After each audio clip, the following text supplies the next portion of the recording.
मेरे प्यारे बच्चों, सीटेट का नोटिफिकेशन आ चुका है। जैसा आपको पता है 11 तारीख से फॉर्म भरना शुरू हो चुका है। आज 13 तारीख है, 2 दिन ऑलरेडी हो चुके हैं और ये प्रक्रिया लगभग 10 जून तक चलेगी। लगभग आपका 1 महीने तक फॉर्म भरे जाएंगे, ये आप जानते हैं।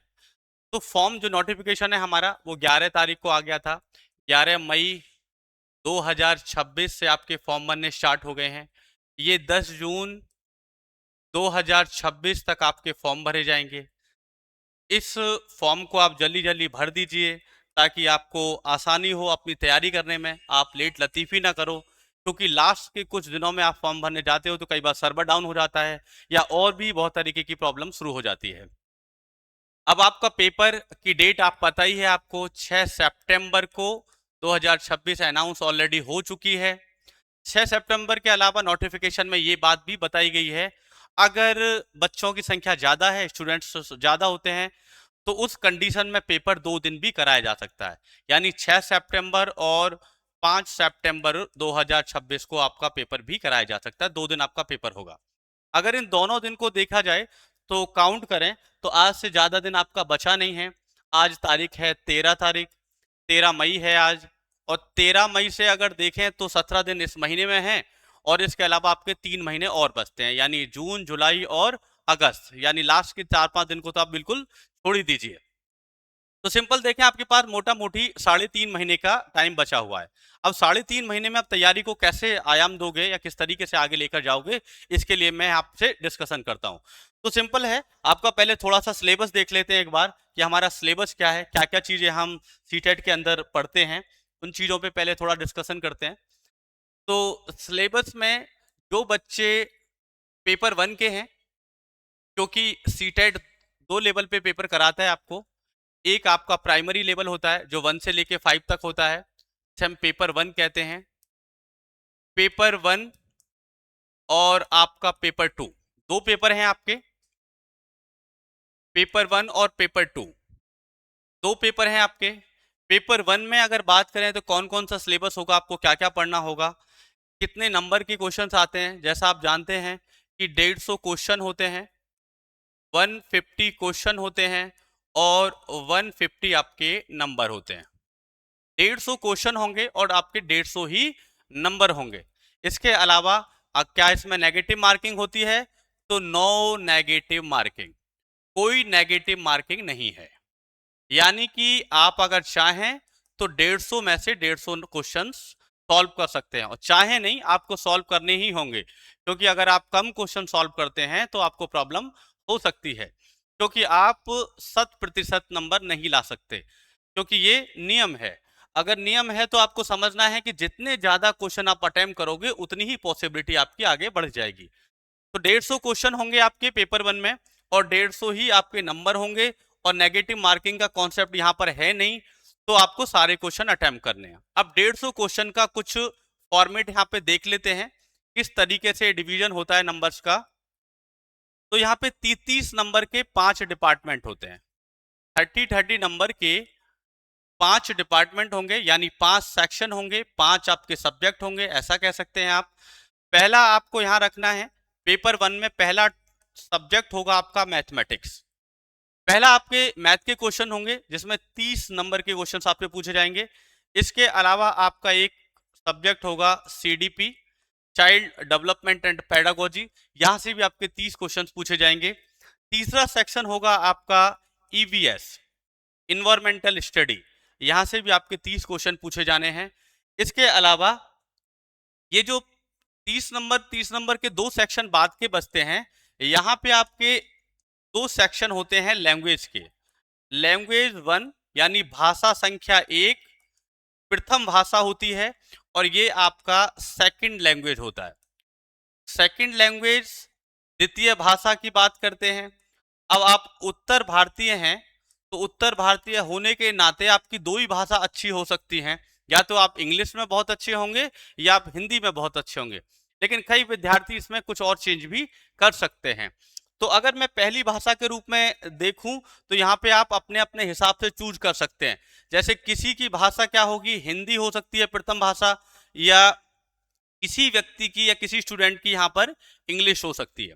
ऐसे ही सेकंड लैंग्वेज में किसी की पहली भाषा, सेकंड जो लैंग्वेज है वो हिंदी हो सकती है और दूसरी भाषा यहाँ पर इंग्लिश भी हो सकती है। कई सारे स्टूडेंट यहाँ पर इन दोनों की जगह पे संस्कृत का ऑप्शन भी चूज कर देते हैं। तो अगर आप हिंदी ठीक में हो और इंग्लिश चूज नहीं करना चाहते तो यहाँ पे संस्कृत ले सकते हो। ऐसे ही यहाँ पर भी आप संस्कृत का ऑप्शन चूज कर सकते हो। अगर पहले आपने हिंदी ले ली तो दूसरी आप संस्कृत ले लीजिए। यहाँ पे पहले इंग्लिश ले ली है तो दूसरी हिंदी ले लीजिए या संस्कृत ले लीजिए, आपकी मर्जी पर निर्भर करता है। तो ये पूरा का पूरा सिलेबस रहता है। अब अगर मैं इस मैथ की बात करूं तो इस मैथ में 30 नंबर का भी डिवीजन करते हैं। 15 नंबर का कंटेंट आता है। कंटेंट का मतलब है कि यहाँ क्वेश्चन होंगे, प्रॉफिट लॉस का, नंबर का, जोड़ घटाव, इस तरीके के क्वेश्चन पूछे जाएंगे। और ये जो 15 नंबर होंगे ये पेडागोजी के होंगे। मैथ की पेडागोजी होगी, उसके भी 15 नंबर होंगे। थ्योरेटिकल पोर्शन होता है, इसको भी आपको यहाँ सॉल्व करना होता है। तो 15 नंबर का कंटेंट और 15 की आपकी पेडागोजी, दोनों को मिलाकर मैथ के 30 नंबर पूछे जाएंगे। सीडीपी की बात करें तो सीडीपी के भी आपके 30 जो क्वेश्चन है वो होंगे। ईवीएस, इन्वायरमेंटल स्टडी, इनको भी हम दो भागों में डिवाइड कर सकते हैं, ईवीएस का कंटेंट और ईवीएस की पेडागोजी। 15 नंबर का कंटेंट होगा, इसमें 6 थीम आपको पढ़ाई जाएंगी, जिसमें परिवार और मित्र के बारे में होगा, भोजन फूड के बारे में होगा, जल पानी के बारे में होगा, शेल्टर होगा आपका यानी आवास, और think we can do it, या वस्तुएं जिन्हें हम कर सकते हैं या बना सकते हैं। तो ये ईवीएस इन्वायरमेंट के बारे में आपको 30 क्वेश्चन पूछे जाएंगे। लैंग्वेज 1 और लैंग्वेज 2, यहां पर भी आपके कुछ क्वेश्चन होंगे। 30 क्वेश्चन में से 15 नंबर के आपके पैसेज होते हैं। पैसेज का मतलब गद्यांश और पद्यांश। अगर पहली भाषा आप हिंदी लेते हैं तो आपका 15 नंबर में से 7 या 8 जो क्वेश्चन होंगे वो गद्यांश के होंगे, और फिर उसके बाद जितने भी क्वेश्चन बचेंगे 15 में से वो आपके पद्यांश के हो जाएंगे। एक पोइट्री, एक कविता पूछी जाएगी।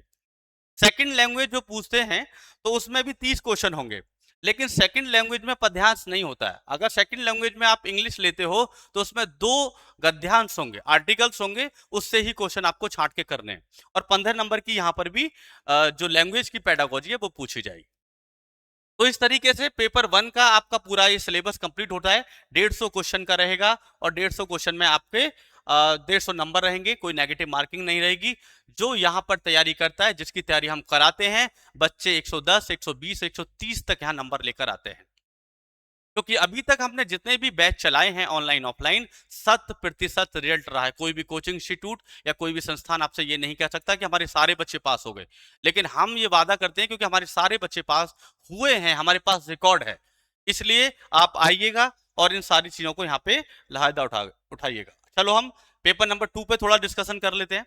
अगर मैं पेपर 2 की बात करता हूं तो यहाँ पे 2 कैटेगरी के पेपर हो सकते हैं। 2 कैटेगरी में कुछ बच्चे होते हैं एसएसटी फील्ड से और कुछ बच्चे होते हैं साइंस फील्ड से, विज्ञान के क्षेत्र से। कुछ विज्ञान से होते हैं, ठीक है, कुछ विज्ञान से, कुछ एसएसटी से। अगर एसएसटी के बच्चे हैं तो उनके लिए भी सेम पैटर्न रहने वाला है। क्या पैटर्न रहने वाला है? 150 क्वेश्चन रहेंगे, 150 नंबर रहेंगे, नो नेगेटिव मार्किंग। कोई नेगेटिव मार्किंग यहां पर भी नहीं है। अगर किसी ने बीएड किया है तो वो पेपर 2 को या सेकंड पेपर को भर सकता है। इसमें भी आपके 4 सेक्शन रहेंगे। जैसे पेपर 1 में 5 सेक्शन थे, यहां पर आपके 4 सेक्शन रहेंगे। सबसे पहले यहां पर आपका होगा CDP, child development and pedagogy. इसके बाद लैंग्वेज 1, जैसे मैंने पहले पेपर में बताया था, दूसरे पेपर में लैंग्वेज नंबर 2। अगर आप यहां पर हिंदी लोगे पहली लैंग्वेज, तो यहां पर दूसरी आप इंग्लिश या आपको संस्कृत का ऑप्शन रहेगा। ये आप यहां पे चूज कर सकते हैं। अगर किसी ने पहली लैंग्वेज इंग्लिश ली है तो उसे दूसरी लैंग्वेज हिंदी मिलने का पूरा मौका रहेगा। अगर कोई मजबूत इंग्लिश वाला स्टूडेंट है तो वो दूसरी भाषा हिंदी चुन सकता है। तो आपका 30 नंबर की सीडीपी होगी, 30 नंबर की लैंग्वेज 1, 30 नंबर की लैंग्वेज 2, और इसमें 30, 30, 60 और 30, 90। अब बचे आपके 60 नंबर 150 में से। ये जो 60 नंबर होंगे ये आपके होंगे एसएसटी। इस एसएसटी में 3 पोर्शन होते हैं। इसमें पॉलिटी पढ़ाया जाएगा आपको, राजनीति के बारे में, इसमें ज्योग्राफी पढ़ाया जाएगा, भूगोल के बारे में, और यहाँ पे हिस्ट्री पढ़ाया जाएगा, इतिहास। इसमें इकोनॉमिक्स होता नहीं है, तो इसमें पॉलिटी, ज्योग्राफी और हिस्ट्री, ये 3 सब्जेक्ट आपके 60 नंबर को कवर करते हैं। इस तरीके से सीटेट का पेपर नंबर 2 जो एसएसटी वाले स्टूडेंट हैं उनके साथ ये पैटर्न रहेगा। सीडीपी के 30 क्वेश्चन, लैंग्वेज 1 के 30 क्वेश्चन, लैंग्वेज 2 के 30 क्वेश्चन, 90 क्वेश्चन यहां से होंगे और 60 क्वेश्चन यहां से रहेंगे। अगर आप पेपर 2 की बात करोगे और बैकग्राउंड साइंस है आपका, तब भी आपका सेम चीजें रहेंगी। पेपर 1 में आपका पेपर 2 में जो आप चीजें पढ़ रहे हो, यानी पहला टॉपिक आपका वही रहेगा, सेम सीडीपी रहेगा। दूसरा टॉप ये 30 नंबर का, दूसरा लैंग्वेज 1 ये भी 30 नंबर का, तीसरा लैंग्वेज 2 ये भी 30 नंबर का। अब जैसे यहाँ पे एसएसटी था 60 नंबर का, एसएसटी की तरह यहाँ पर साइंस आ जाएगा, विज्ञान, ये कितने नंबर का, 60 नंबर का। तो कॉमन क्या है आप देखिए, ये तीनों सभी के लिए कॉमन है, यानी ये वाला जो पोर्शन है सभी के लिए कॉमन है, और ये साइंस वाला साइंस स्टूडेंट के लिए रहेगा ये पोर्शन, और जो आर्ट बैकग्राउंड के हैं उनके लिए एसएसटी का ही 60 नंबर का रहेगा। ये पूरा का पूरा सिलेबस है सभी स्टूडेंट्स का। हमारे यहाँ पर मैं इंफॉर्मेशन बता देता हूँ आपको, ताकि जो बच्चे आपकी अच्छी तैयारी करना चाहते हैं, आगे भविष्य में अपनी तैयारी को एक मुकाम देना चाहते हैं, जो आगे टीचर बनने का सपना देख रहे हैं, उनके लिए हम कुछ बैचेस की जानकारी भी दे देता हूँ। बैच मंडे से स्टार्ट हो रहा है। बैच हमने मंडे से 18 मई 2026 यहाँ से हम 2 तरीके के बैच लॉन्च किए हैं हमने। एक बैच आपका ऑनलाइन भी रहेगा और बैच आपका ऑफलाइन भी रहेगा। ऑफलाइन वाले बच्चों को फायदा ये रहेगा कि सारी चीजों को यहाँ पे कवर किया जाएगा। टीचर्स के साथ आपका कांटेक्ट रहेगा, क्वेश्चन कैसे सॉल्व करने हैं, क्या क्या प्रॉब्लम बच्चे क्वेश्चन सॉल्व करने में करते हैं, हिंदी में मैक्सिमम नंबर कैसे लाए जा सकते हैं, इंग्लिश में आप कैसे मैक्सिमम नंबर लाएंगे, इसके आप पैराग्राफ को कैसे सॉल्व करेंगे, या गद्यांश और पद्यांश में कितने अच्छे नंबर आप ला सकते हैं, ये सारी जिम्मेदारी टीचर्स की होती है। ये सारी चीजें को टीचर अच्छे से आपको बता पाएंगे। इसके अलावा बहुत तरीके के क्वेश्चंस जो पहले प्रीवियस ईयर में पूछे गए हैं या आने वाले टाइम में पूछे जा सकते हैं, इन सब पर भी अच्छे से काम किया गया है। तो हमारा जो पिछला रिजल्ट रहा है, क्योंकि जो हम बात करते हैं तो पुराने रिजल्ट की करते हैं, हमारे जितने भी बच्चे सीटेट के बैच में थे उसके 100% बच्चे पास हुए हैं। ये गारंटी होती है, जिससे बच्चा आता है, चीज़ों को समझता है, पढ़ता है और अपना रिजल्ट लेकर जाता है। तो आगे आने वाले समय में जो आप टीचर बनना चाहते हैं तो उसके लिए पहले सीटेट पास करना पड़ेगा। आइए, आपका मोस्ट वेलकम है। 18 तारीख से, फिर से कह रहा हूँ, 18 तारीख से आपका बैच स्टार्ट हो रहा है, मंडे का दिन है आपका, और इससे नए तरीके से, नई ताजगी से, फ्रेश तरीके से अपनी स्टार्टिंग करिए और सफल होइए। सभी के लिए धन्यवाद, और आशा है कि सब लोग समझ गए होंगे और इस जर्नी को आगे लेकर चलते हैं। Thank you.